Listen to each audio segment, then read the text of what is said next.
د دې واقعي چې کوم اصل مقصد دی مدعا ده هغه رسالت د جناب نبی کریم صلی الله علیه وسلم دی هغه ذکر کیږي ځکه چې د حضرت موسی علیه السلام د واقعي مقصد هم د دغه وخت يهودو ته نصارو ته د جناب نبی کریم صلی الله علیه وسلم د رسالت د نبوت د اقرار او د تسلیمولو دعوت ورکول مقصود دی او دغه شان د حضرت موسی علیه السلام مخالفین چې هغه د فرعون او دغه د قوم په صورت کې یا د خپل موسی علیه السلام د قوم د بنی اسرائیل په صورت کې د هغوی د هلاکت او پاغوی باندې د قسم د عذابونو د ذکر کولو سره دعوت فکر د دې خلکو ته هغه قوم د خپل د وخت د پیغمبر مخالفت یو کو نو څنګه عذابونه ور باندې راغله تاسو ځان بچ کړئ د مخالفت نه اطاعت وکړئ د خپل د پیغمبر نو د حضرت موسی علیه السلام د واقعي په منځ کې الله تبارک وتعالى دا فرمایل چې زما د رحمت نه هغه خلق چې کوم خاص رحمت دی یو عام رحمت دی چې سرنګي پرون موږ حدیث پاک ذکر کو چې د الله جل شانه نبی علیہ السلام مبارک فرمایي د الله جل شانه د رحمت سل حصے د پاغي کې 99 حصے 99 حصے الله جل شانه د آخرت د پاره ساتل دي چې قیامت پر ورځ به داغه اظهار کی او یو حصہ د رحمت هغه په دې دنیا کې په دې دنیا باندې تقسیم کړي دي او د الله سبحانه و تعالی د رحمت د یوې حصے دومره لوی اثر دی چې درندگان او زناور هم خپل بچو سره محبت کوي خپل بچی پیژني په هغه باندې شفقت کوي نو د الله جل شانه چې کوم 99 حصے د رحمت چې کوم آخرت د پاره ساتل شوی دی نو داغه وسمره انتهاوي دا عمومي رحمت د الله جل شانه دی یو خصوصي رحمت دی خصوصي رحمت چاته ملاويږي هغه پرون ذکر شو پرهیزګار خلق چې د هر قسمه ګناه نه ځان ساتلو کوشش کوي او دویم د زکات پابندي کوي د خپل مال زکات ادا کوي او دریم د الله تبارک وتعالى پایتونو باندې یقین ساتي دا درې صفات چې کوم مسلمان کی وي نو الله جل شانه هغه ته پاغي باندې خصوصي خپل رحمت کوي او بل صفات دغه خلقو چې کوم باندې د الله جل شانه خاص رحمت دی هغه خلق څوک دی نو په دې آیت کریمه کې د خلقو صفات ذکر کیږي چې هغه چې کوم خلق د الله جل شانه د خاص رحمت مستحق دي هغه خلق دي چې کوم د دې نبی امي یعنی آخري پیغمبر اتباع کوي او بیا په دې آیت کریمه کې د نبی کریم صلی الله علیه وسلم 9 صفات ذکر کیږي چې زما د آخري پیغمبر صلی الله علیه وسلم چې په 9 خصوصیات سره متصف دي په 9 صفات سره متصف دي هغه صفات کم یو دي د الله تبارک وتعالى د خاص رحمت مستحق څوک دي الذين يتبعون الرسول النبي هغه خلق کوم خلق چې تابعداري کوي د رسول نبی امي نو 9 صفات د نبی علیہ الصلوۃ والسلام ذکر دي او مقصد دا چې کوم خلق د دې پیغمبر اتباع کوي نو هغه خلق د الله جل شانه د خاص رحمت مستحق دي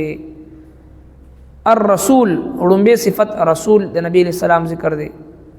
رسول چاته وي چې د الله تبارک وتعالى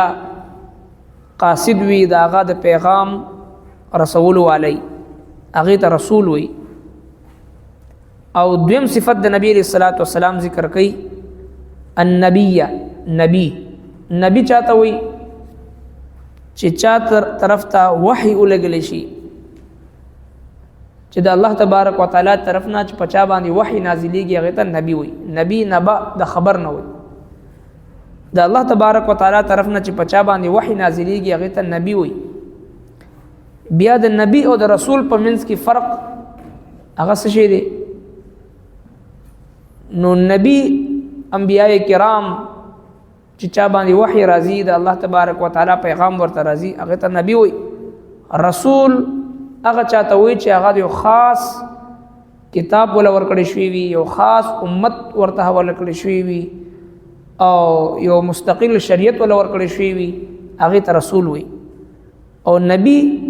هر هغه پیغمبر ته وي چې هغه ته د الله تبارک وتعالى طرفنا وحی کی. نو لہذا د رسول او د نبی په منځ کې دا فرق دی چې رسول ته مستقل کتاب شریعت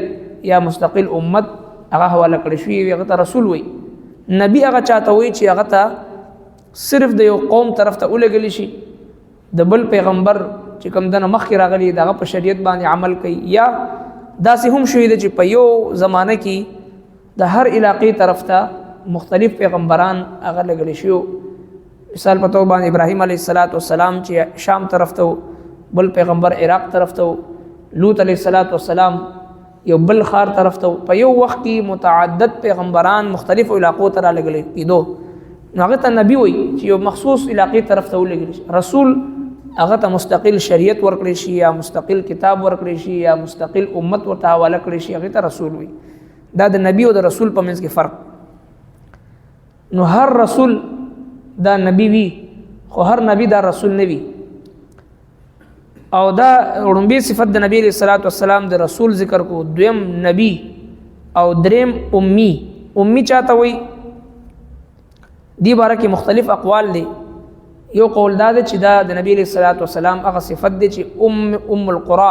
مکی مکرمه ته ام القرى ویل کېدو مخکې. نو ام القرى د مکی اوسیدونکي ځکه ته امی وي، یعنی د مکی اوسیدونکي. او دویم چې کوم اکثر مفسرین کرامو دا معنا غشته دي چې امی یعنی مور طرف ته منسوب دي، یعنی د مور نه د پیدا کېدو نه بعد د چا په وړاندې ځانو تلمذ نه د ټیټ کړي، چا شاګردي نه د کړي، چا نه زده کړه نه د کړي، دې ته امی وي. بغیر د تعلیم نه د دنیا خلکو نه چا سره شاګردي نه د کړي، څوک استاد نشته دی، چا نه زده کړه نه د کړي. او دا صفت چې دی د جناب رسول الله صلی الله علیه وسلم د پاره د کمال انتها ده. باوجود د دینه چې چا په وړاندې شاګردي د چا نه د کړي او علم چا نه زده کړي نه دی، د هغې باوجود د الله رب کائنات د محبوب پیغمبر صلی الله علیه وسلم په زبان مبارکه باندې، په سینه مبارکه باندې هغه علم الله تبارک وتعالی نازل کړو چې هغه د دنیا د اولین او د آخرین او هغه علوم د ټول آسمانی کتابونو خلاصه او قیامت پر راتلونکي حالاتو په باره کې پیشګویي او دغسې د قرآن کریم په شانتي یو عظیمه معجزه چې د ټول دنیا عالم کفر د دې جواب د ورکولو نه عاجزه دی. داسې معجزه دی، داسې پیغمبر په ژبه باندې جاری کیږي چې هغه امی دی، چې د مور پیدا شوی د چا نه علم نه دی زده کړی.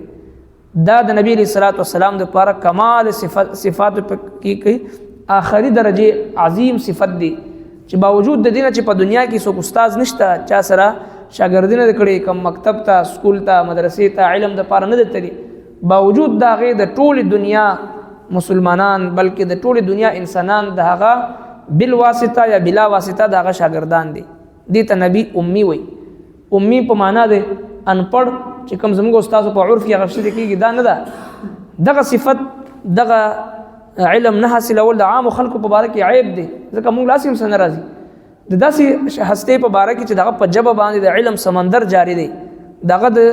مبارک جبه نه د ټول دنیا خلکو ته علم ملو شو او دغه په جبه مبارکه باندې د ټول دنیا علوم جاری شو.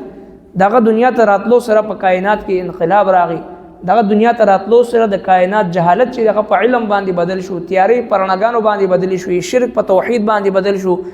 ظلم په عدل او انصاف باندې بدل شو، نفرتونه په محبتونو باندې بدل شوي، دشمنیانی په دوستانه باندې بدل شوي، د کائنات تیارې پرنګانو باندې بدل شوي. هغه ته نبی الامی ورته وي، ان هغه پیغمبر چې پیدا کېدو سره د خپل د مور نه بعد د رب کائنات د طرف نه ورته علم خودلی شوی دی، بل چا ورته علم نه خودلی. دا دریم صفت د نبی علیه الصلاۃ والسلام، یو رسول، دویم نبی، دریم امی. امی دا د نبی علیه الصلاۃ والسلام یو خصوصیت دی، یو صفت دی. الذي اغ پیغمبر یجدونه مکتوبا عندهم فی التوراة والانجیل، چې د نبی علیه الصلاۃ والسلام نوم مبارک او صفات